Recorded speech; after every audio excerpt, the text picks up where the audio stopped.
फतेह मैदान के अंदर एक जलसा हुआ।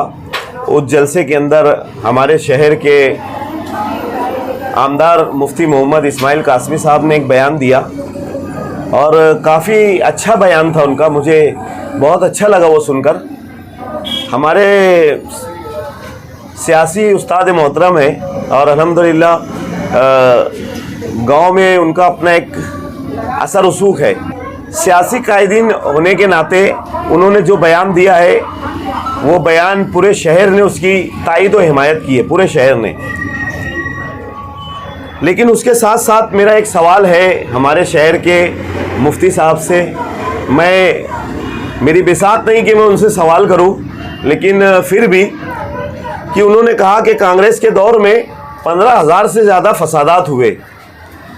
कांग्रेस के दौर में गुजरात जैसा कांड हुआ। कांग्रेस के दौर में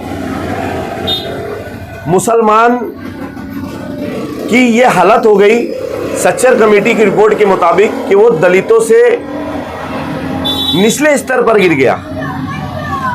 जब सब कुछ इतना अगर हमारे साथ कांग्रेस के दौर में हुआ, हमारे साथ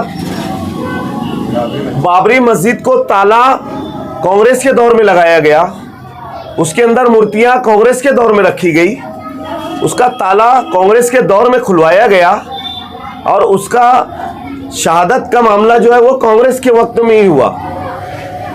तो हमारे शहर के जो साहब आमदार साहब ने जो बात की, इसके दौर में ही बाबरी मस्जिद शहीद किया गया।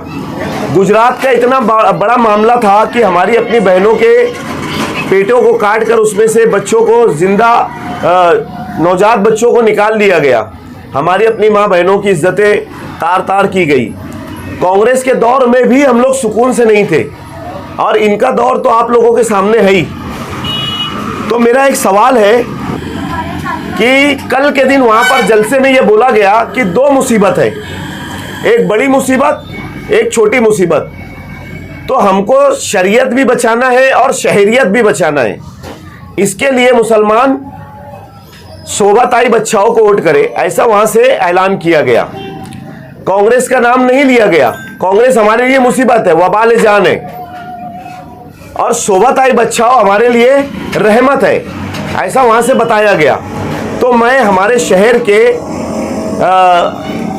मुफ्ती साहब से ये गुजारिश करना चाहता हूँ, अदबन गुजारिश करना चाहता हूँ कि ऐसे हालात में शरीयत ने क्या हुक्म दिया है कि मुसलमान किसको वोट करे, मुसलमान किसको वोट करे। ये शरीयत का हुक्म बताओ कि शरीयत ने किसको हुक्म दिया है कि ऐसे वक्त में मुसलमान किधर जाए और किसको वोट करे। पहला सवाल मेरा।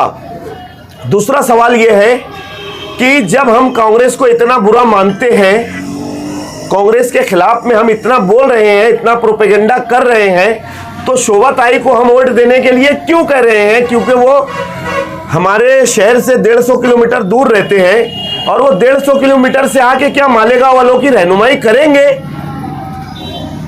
50 किलोमीटर से डॉक्टर सुभाष भामरे 10 साल से चुन के जाने के बाद वो 50 किलोमीटर दूर से नहीं आया, तो क्या ये 150 किलोमीटर दूर जाने के बाद, ये आने के बाद हमारे सुख दुख में खड़े होंगे?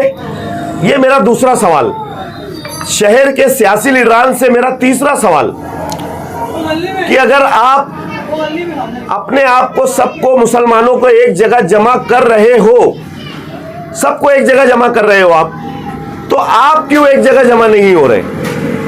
क्यों आप असेंबली इलेक्शन तैयार कर रहे हैं? हमको लड़ना है मोदी के खिलाफ, हमको लड़ना है सिस्टम के खिलाफ, हमको लड़ना है गरीबी के खिलाफ, हमको लड़ना है बेरोजगारी के खिलाफ, हमको लड़ना है हमारे शहर की गंदगी के खिलाफ, हमको लड़ना है जो हमारे शहर में नशों का कारोबार हो रहा है उसके खिलाफ, हमको लड़ना है जो हमारे शहर में ज़्यादा से ज़्यादा मर्डर हो रहे हैं उसके खिलाफ, हमको लड़ना है हमारे अपने नौजवान जो फांसी लगा रहे हैं उसके खिलाफ, हमको लड़ना है जो ऑनलाइन हमारे लोगों के साथ फ्रॉड हो रहा है उसके खिलाफ, हमको लड़ना है बेरोजगारी के खिलाफ, हमको लड़ना है यहाँ पे कॉलेज और स्कूलों के खिलाफ कि कॉलेज स्कूल में जो सिस्टम खराब हो चुका है उसके खिलाफ, हमको यहाँ पर लाना है कॉलेजेस, हमको लाना है यहाँ पे यूनिवर्सिटी, हमको लाना है यहाँ पर जो हमारे अपने नौजवानों को रोजगार दे, हमारे अपने शहर के अंदर जो हालात खराब है, ये सब चीज के ऊपर हमको ध्यान देना है।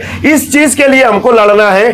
तो हम लोग उस पर लड़ने की बजाय हम लोग आपस में क्यों लड़ रहे हैं? मेरा सवाल सबसे पहले लीडरों से ये है कि आप लोग ये क्यों कर रहे हो? शहर की आवाम बेवकूफ नहीं है, शहर की आवाम सब जानती है। आप लोग हमारे खिलाफ प्रोपेगेंडा चला रहे हो, चलाओ, कोई दिक्कत नहीं, हमको अच्छा है। जितना बदनाम करोगे उतना नाम होगा, लेकिन हमारी सच्चाई आपको इलेक्शन के बाद पता चलेगी कि हमने किससे पेक्ट किया और किससे नहीं किया।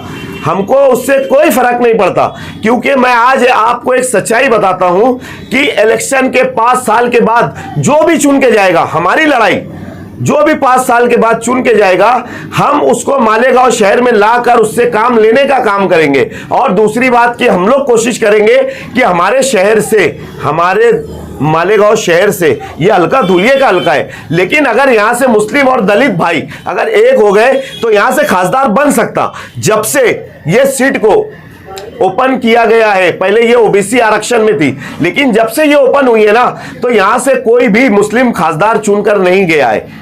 मुस्लिम से सेकुलर की भी बात करता हूं मैं, वो भी चुनकर नहीं गया है। हमारा अपना मकसद है कि यहां से कोई सेकुलर आदमी या मुस्लिम आदमी चुनकर जाए। अगर हमारा पूरा शहर, धुलिया शहर, सटाना शहर, बागलान और उसके अलावा हमारे दलित समाज के भाई अगर एक हो जाते हैं, तो मालेगांव से हम एक अच्छा उम्मीदवार भेज सकते। क्योंकि आज तक 1957 से लेकर आज तक कोई भी यहां से मुस्लिम खासदार चुनकर नहीं गया है। मैं बार बार बोल रहा हूं कि हमारा मकसद जो है ना, ये हमने एक बीज बोया है, अब ये पौधा बनेगा, पौधे के बाद पेड़ बनेगा, और पेड़ के बाद ये झाड़ बनेगा, झाड़ के बाद ये फल देगा। तो हमने आज कोशिश की है कि मालेगांव से कोई भी एक कैंडिडेट मुफ्ती